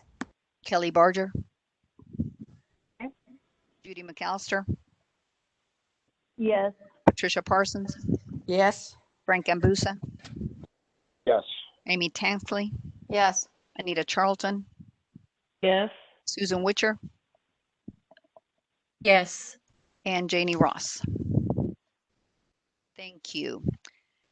Next on our agenda, we have our reciprocal applicants. I left them there, first of all, out of habit, and then second, just to point out, we have no reciprocal applicants this time. And for those of you that have been on a reciprocity committee meeting or in the paper world when we were in person and watched me carry dozens of folders, I know you can appreciate this. This is in large part thanks to all the efforts that you as board members have made so that we can look at what substantially meets. And at this time, we are being able to approve all of our applicants. So it's the first meeting where we have none.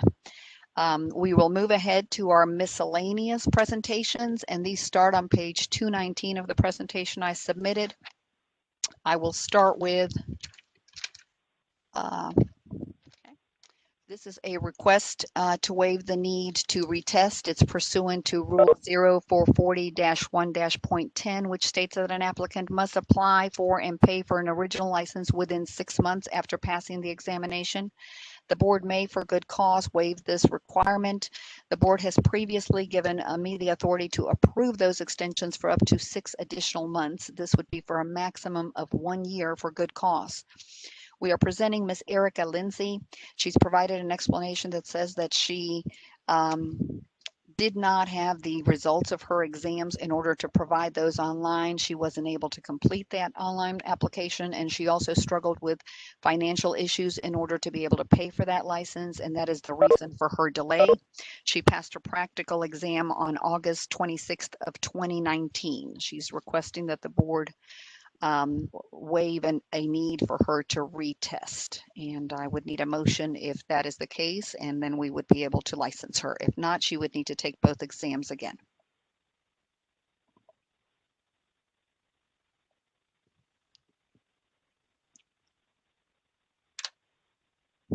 Judy McAllister, I make a motion to approve. Thank you, Ms. McAllister. That is a motion to approve the request for waiver and approve her license. Do we have a second? Jenny Ross, second. Ms. Ross, thank you for the second. By roll call vote, Mr. Ron Gillihan, Yes. Ms. Rebecca Russell, Yes. Ms. Kelly Barger, Yes. Ms. Judy McAllister, Yes. Ms. Patricia Parsons, Yes.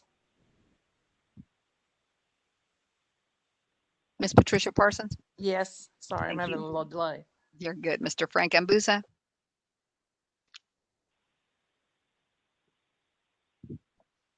Mr. Frank Ambusa. Yes.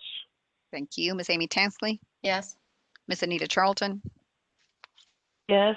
Ms. Susan Witcher, Yes. and Ms. Janie Ross. Yes. Thank you. Next, under our miscellaneous items, we have a request, just like our previous one. This one starts on page, I apologize, I don't have that page number. I will give that to you here in a second. This is on page 221. This is also pursuant to Rule 0440-1-.10, which states that an applicant must pay for and apply for an original license within 6 months after passing the examinations. The board may, for good cause, waive this requirement. The board has previously given me the authority to extend those for up to 6 additional months, but not more than 1 year. This is Ms. Ling V. She has provided an explanation that her green card status was being processed, and it took over 21 months for the entire process to be completed. During this time, the board was unable to verify her documents pending the Verification Entitlement Act, and therefore we could not approve her license. She passed her exam on November 14th of 2018 and just recently has been able to approve her status documentation. So she is requesting a waiver of this for good cause, and therefore we would be able to approve her license. I would need a motion to proceed. Patricia Parsons, I make a motion to approve.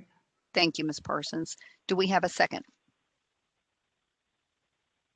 Judy McAllister, second.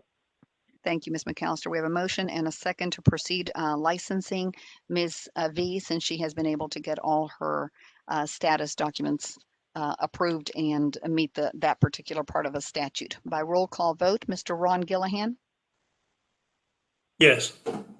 Ms. Becky Russell, Yes. Ms. Kelly Barger, Yes. Ms. Judy McAllister, Yes.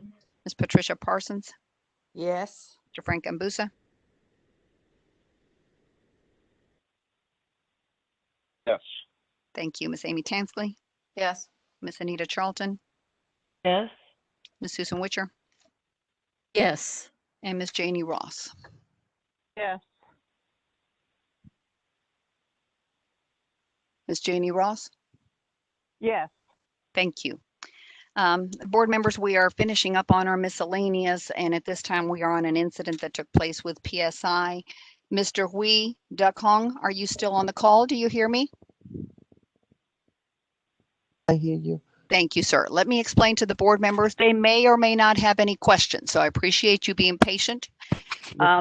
You can go ahead and mute yourself, sir. Thank you. This incident took place on February 27th of 2020 in Johnson City. This is the testing site with PSI at their facility. Yes. Mr. Hugh Duck Hong was stopped from completing his theory exam at that time. Mr. Hong, let me explain to the board members what took place. If you could give me just a second. Okay. Mr. Hong repeatedly looked at his cell phone and then back to the computer during the 6 minutes that were recorded. I provided on the presentation to the board members the images that PSI had. Again, this incident took place just about a year ago. In prior or previous situations with suspicions or allegations for cheating, the suspects were blocked for up to a year from continuing the process of testing. In this particular case, Mr. Hong did not reach us until recently, so he has not been testing since then and wishes to ask the board permission to continue his testing process. He has joined us and is on the call if the board members have any concerns or questions for him. I want to point out that the incident with PSI is written up, and it is basically that there are no cell phones allowed during the examination at all. And so Yes. I welcome any questions that the board members might have. Otherwise, Mr. Hong has written an email to the board. Hopefully you've all been able to review it, explaining that he was young and, apologizes for the mistake and would like to continue his testing so he can join the industry. Board members, do you have any questions? That's to retake the test. Not to just retake, but yes, to continue testing. He never finished the test on February 27th, so he would need to continue and take the theory and then the practical and then eventually get his license.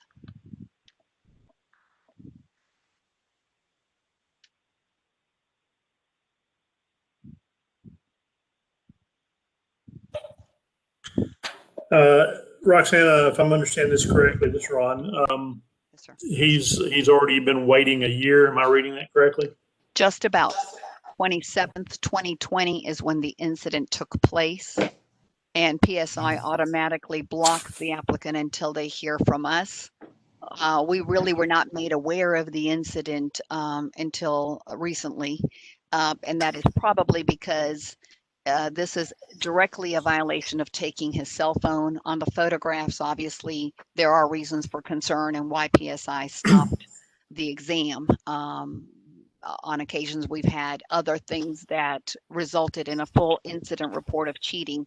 This one had to do with the cell phone being pulled out repeatedly. So he has just about waited the full year. And so it would be at the board's discretion what you would like to do next, including the possibility of him being unflagged and back to testing, because he does have both exams to pass.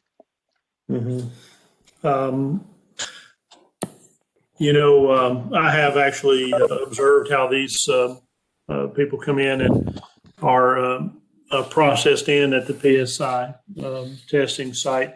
They're asked to take all their electronic devices and they actually put them in a lock bag. So I'm a little concerned about how he was able to get past that and still get a phone in. So I believe in the past, Roxanna, when we've had, thank goodness, so few instances like this, that after the testee has been out for, or set out for a year. I believe we have approved them to be tested, but each case is unique and has its own fact set. So I know the members have the pictures and the information in front of them. So just wanted to put in there that I am aware of the procedures that PSI goes through. They're very strenuous about trying to make sure that nobody's able to bring any devices in they're not allowed. Correct. And I think for any testing, the phone is covered and addressed. So you are correct, sir. And you are correct on our previous incidents that we have had, not a lot like you point out, which is very good, but we've had them. We've done a year of blocking the exam, and then the applicants had present something when they're interested in retesting and writing. So in this particular case, he is almost at the year. His letter is done via email, and it is on page 226 of our presentation explaining his regret and mistake. He, he says it's a big mistake in his life, having used the exam during the cell phone during the exam. If the board wanted him to wait past the February 27th, of course, we would not be meeting again until April. Just if we wanted anything in writing, he's gone ahead and done that. So do we have any other questions, concerns? Thank you, Roxana. I would like to ask Kim if he has anything. I understand he has a language issue, but I'd like to ask him if he has anything he would like to say to the members. Sir. Mr. Hong, were you able to hear us? Is there anything else you would like to say to the board members? You've listened to our meeting. You've got a total of 10 board members participating. Is there anything else you would like to say to them?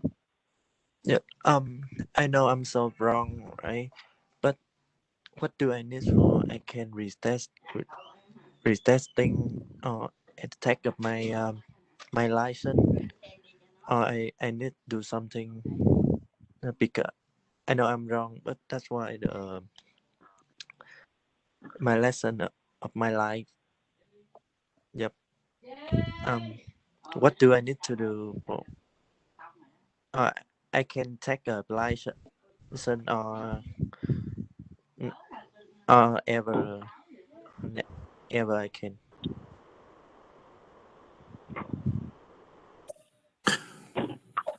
Okay, thank you. Do any other members have any questions? Yeah, I do. This is Frank. Is he asking to take it prior to the year that's up, or because the meeting won't be for 2 months, we want the approval now that can take place after the year is full? That's a good question, Mr. Gambusa. I believe, at least on the letter that he presented, he's asking to be able to go back to testing now. Now, the board can let me know to not release him until the end of February, if you so wish, or we can release him tomorrow. Right now, he is blocked, so that's at your discretion. He wouldn't have to, I don't believe, wait until April if the board members were able to read his letter that he presented on January 25th. And of course, he's been on the call with us the whole time, anxiously, and I'm sure nervous to be able to address you and explain that he understands he made a mistake. So I don't know that we would need to wait until April for him to present anything. I don't know what else he would present. So it would be at your discretion. We could release him now, wait till after February 27th. That would be a full year that he's had to wait. In his case, he still has the 2 exams, to take. So if we let him test, then another stipulation could be that to not license him after the 27th. It would be at your discretion. He's definitely close to the year. But my recommendation, based on what I'm hearing, is we pretty much have a policy in place. No sense setting precedent for three or 4 weeks here, I don't think. So my recommendation would be for us to approve for him to be able to take the tests once the year is up in full, as opposed to setting new precedent to alleviate it for a month prior to the year being in. Fantastic. So, Mr. Gambusa, I have your motion to stay consistent and approve Mr. Hui Duck Huang to continue testing after February the 27th, which would be at exactly a year's time. Is that correct? That is correct. Thank you, sir. Do we have a second? Thank you. Second the motion, Jenny Ross. Ms. Janie Ross, we have a motion and a second. Again, Mr. Hong, the board members, I'm going to take roll call vote in a second. They are approving you to test, but not until after February the 27th. And we would contact PSI to let them know that after the 27th, you can register. Does that make sense?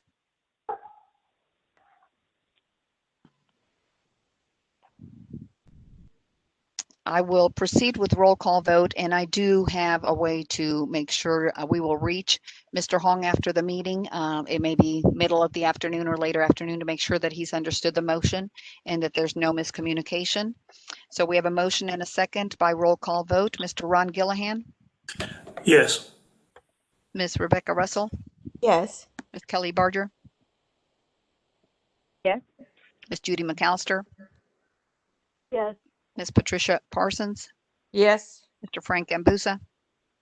Yes. Ms. Amy Tansley? Yes. Ms. Anita Charlton? Ms. Susan Witcher? Yes. And Ms. Janie Ross? Yes. Thank you. Thank you, board members. I will make sure that that gets communicated and we do the release according to the year's time. I appreciate that.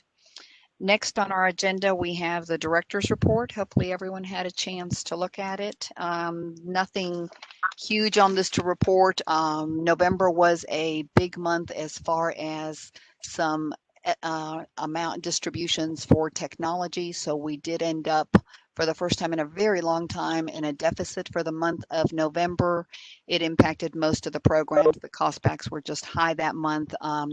I welcome any questions you may have. I'm not concerned with where that puts us. Again, those were expenses we were expecting that just unfortunately hit all at that time. So right now, the deficit for the month of November was 58,854.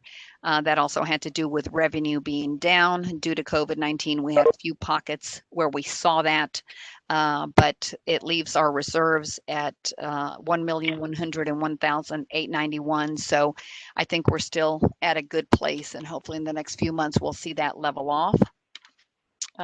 Any questions, board members? Hearing none, that is not an item that we needed a motion on. I just have two items under our new business. The first one is just a quick update regarding our 2021 continuing education sessions. I emailed all of our members the list of the approved courses. I'll be adding the item from TSU to that.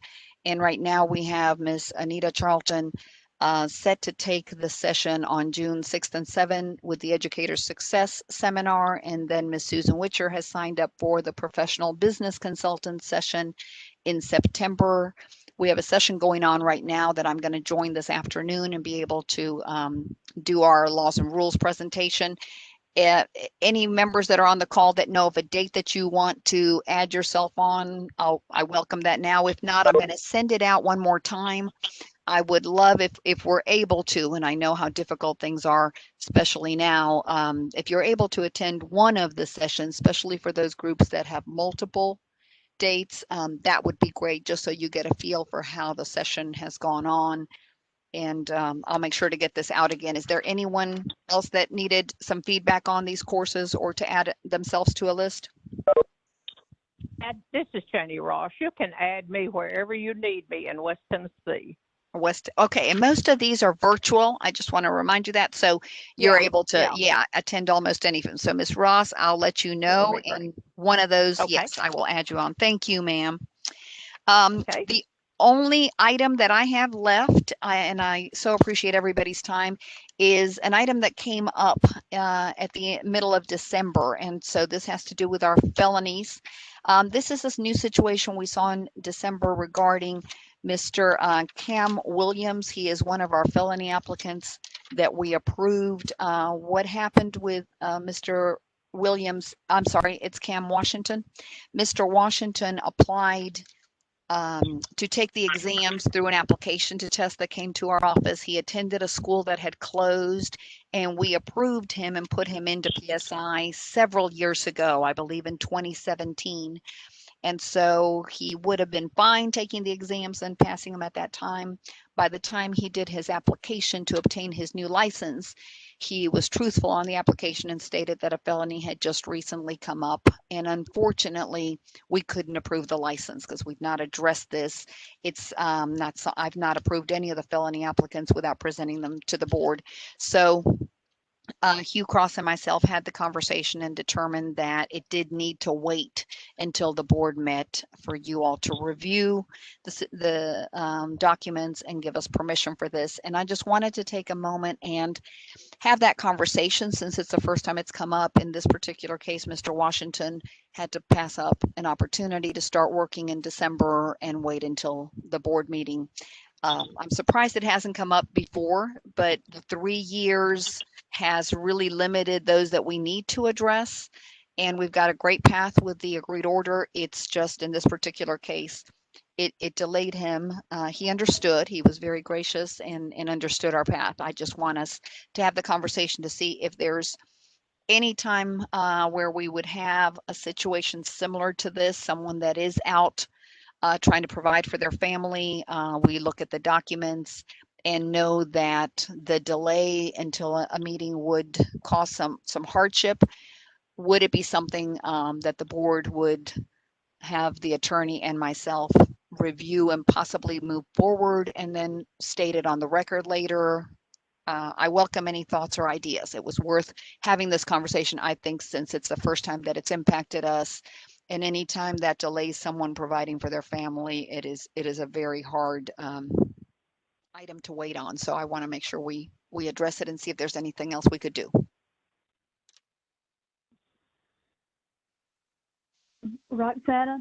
Yes, ma'am. As long as it's in the confines of what we've already been doing, I don't have a problem with you and the attorney going ahead and, to approve it. Right. I agree. Okay. Is that in the form of a motion, Ms. McAllister and Ms. Ross? Yes. I'll make the form of a motion. Okay. And Ms. Janie Ross, I believe you were in agreement with, was that a second?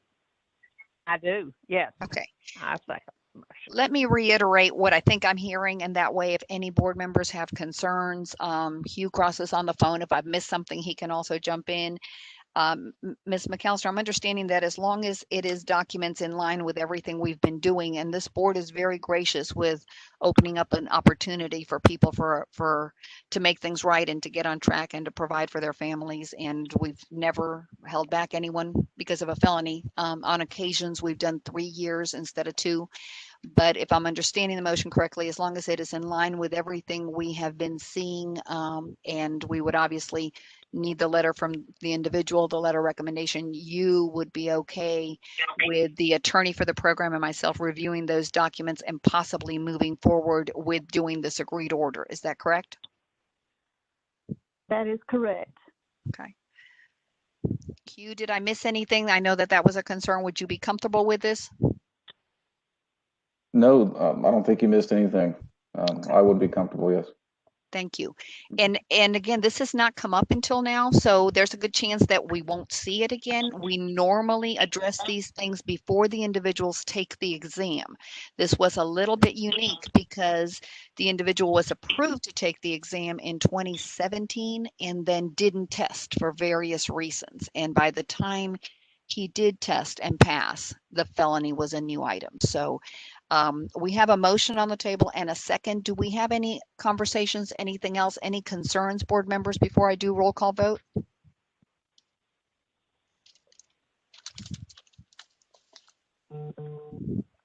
Okay, hearing none at all, I'll start with our chair, Mr. Ron Gillihan. Would you be in agreement of this? Yes. Thank you. Becky Russell? Yes. Thank you. Kelly Barger? Yes. Thank you. Kelly Barger? Yes. Thank you. Judy McAllister? Yes. Patricia Parsons? Yes. Frank Ambusa? Yes. Amy Tanksley? Yes. Anita Charlton? Yes. Susan Witcher? Yes. And Janie Ross? Yes.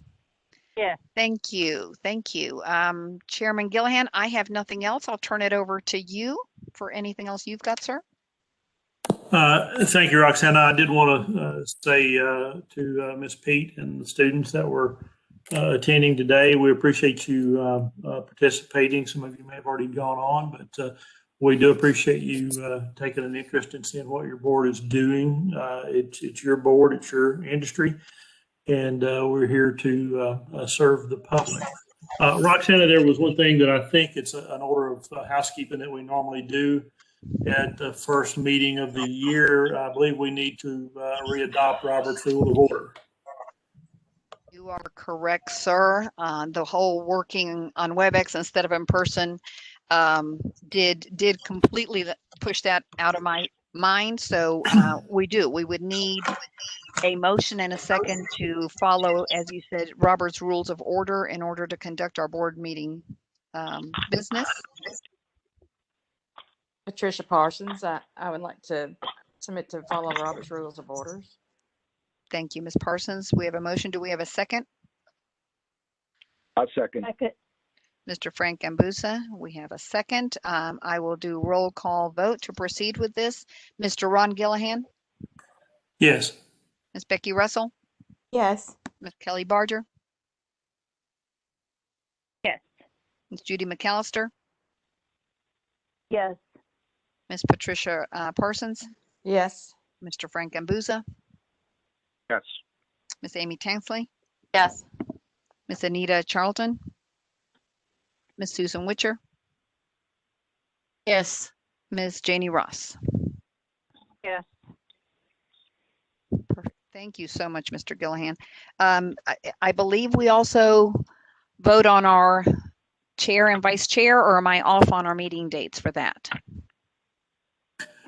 That's normally the first meeting as well. So I leave that at your discretion, board members. I don't know if in April we'll be in person. It's possible that we'll be doing a Teams meeting and in person, but I don't know. Do we wish to proceed? And if so, we would need to nominate a board chair and vice chair and proceed with any conversations. I'd like to nominate Ron Gillihan for chair. I'll second that. Ms. Judy McAllister is nominating for board chair Ron Gillihan, and we have a second by Frank Gambusa. Do we have any other conversations, questions? Okay, we are voting on chair for the board. Judy McAllister with a motion, second by Frank Gambusa. I will do roll call vote. Mr. Ron Gillihan. Abstain. Thank you, sir. Ms. Becky Russell. Yes. Ms. Kelly Barger. Yes. Thank you. Ms. Judy McAllister. Yes. Ms. Patricia Parsons. Yes. Mr. Frank Gambusa. Yes. Thank you. Ms. Amy Tansley. Yes. Ms. Anita Charlton. Yes. Ms. Susan Witcher. Yes. And Ms. Janie Ross. Yes. Thank you. We have a chair. Next, we would need to elect our vice chair. Do we have any conversations or nominations?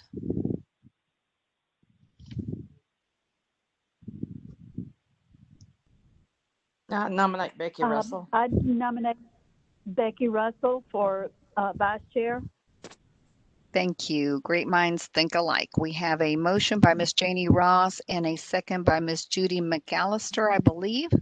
Am I correct with that motion? This is to nominate as vice chair again, Ms. Becky Russell. Correct. Okay. Hearing any other nominations?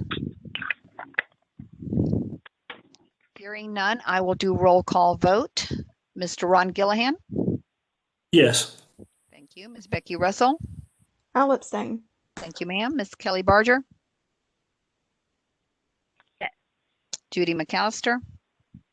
Yes. Patricia Richmond. Yes. Ms. Patricia Parsons. Yes. Thank you. I apologize. Frank Gambusa. Yes. Thank you. Amy Tansley. Yes. Anita Charlton.